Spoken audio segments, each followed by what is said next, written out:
Hey everybody, how are we doing? Happy Sunday evening. I just glanced over at my clock and I'm like, how is it 20 past 10? Should change that clock. Today is, of course, day 48 post-op from my mini gastric bypass surgery.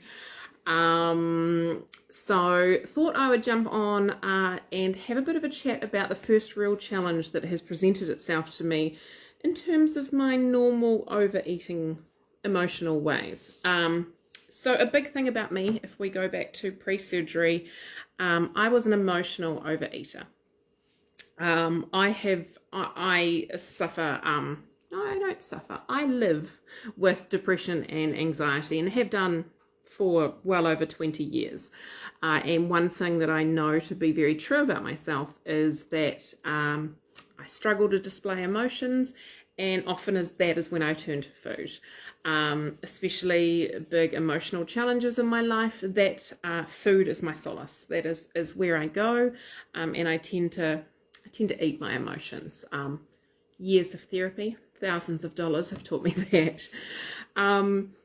So at the day 48 mark, really at the moment living through my first real challenge to those ways.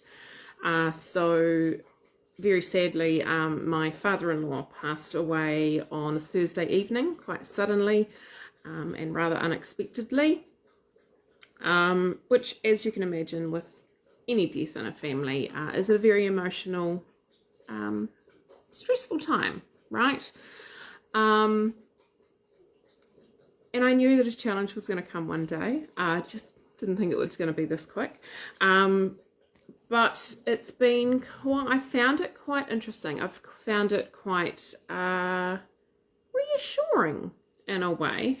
So when I got the call on Thursday evening, thankfully I had someone in the house with me, so I was able to jump in the car and go, because Mr. 8 was in bed. He was already asleep. So I could leave them here looking after him, and I was able to go to the family home and be with the family and my father-in-law.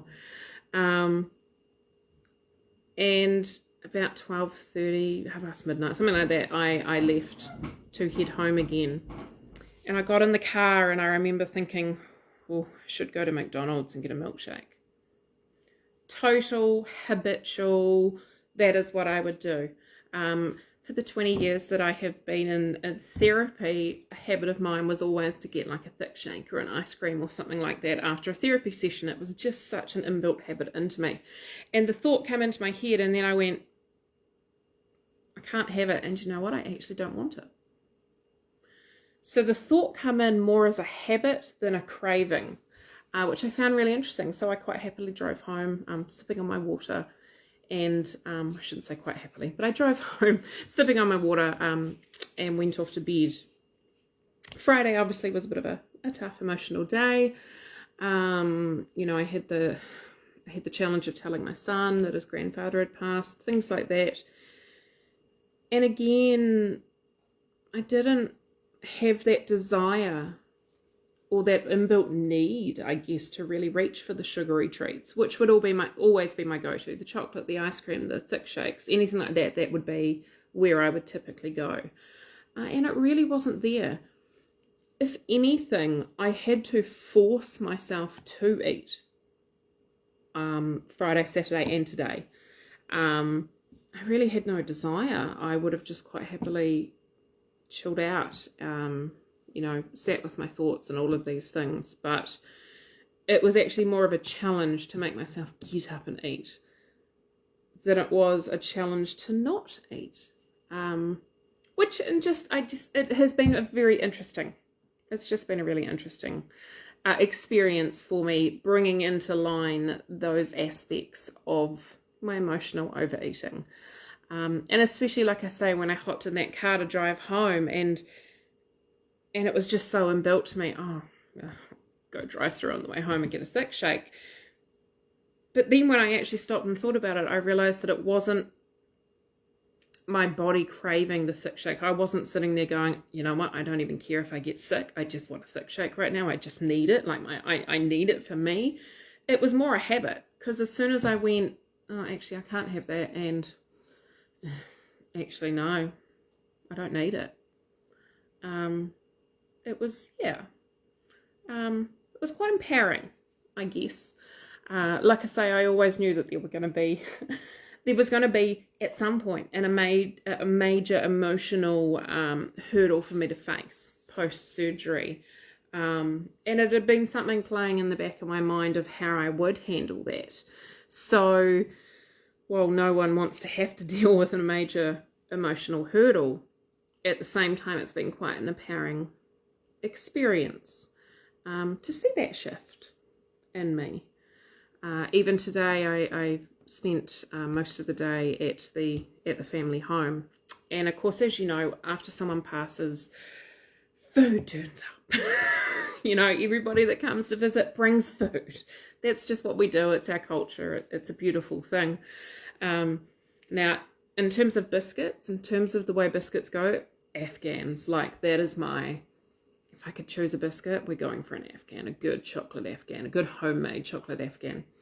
And when I arrived at the home earlier today, there was this big tray of Afghans that had been dropped off, and they were homemade. They had the thick chocolate icing. They had the nut on top. They just looked delicious.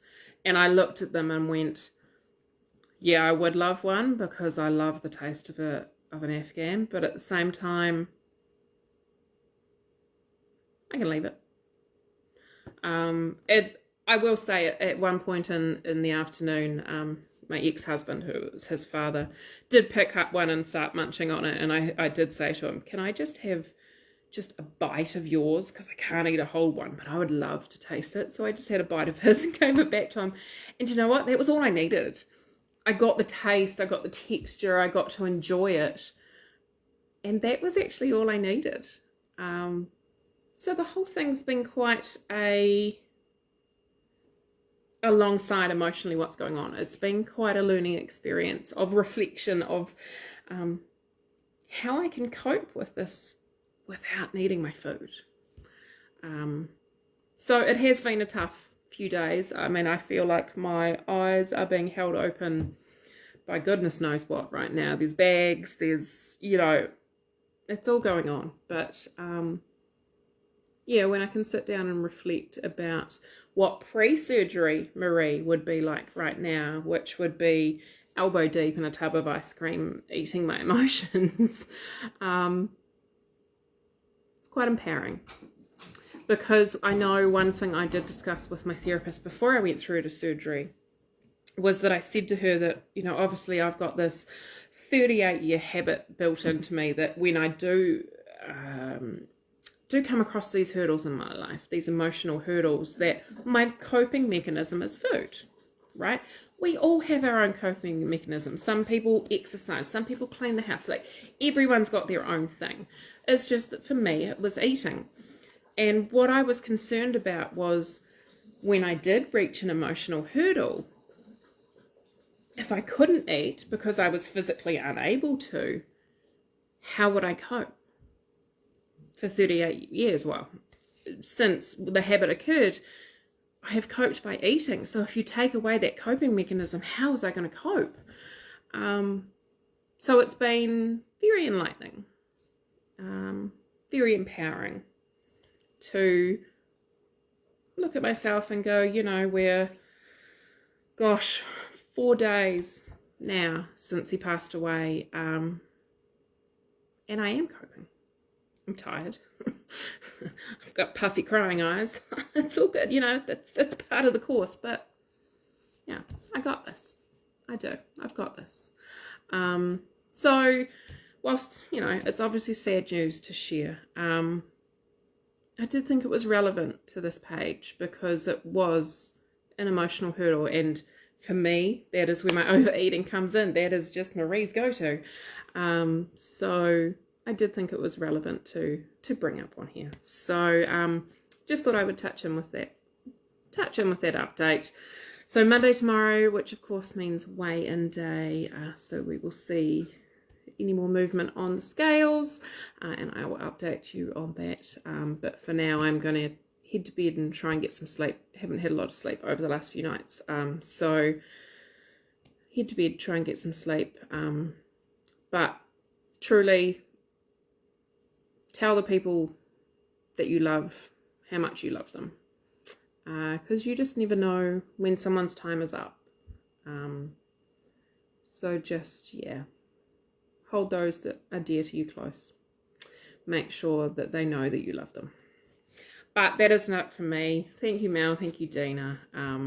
Yeah, it's a circle of life. It happens. But yeah, I got to taste Afghan today. Yes!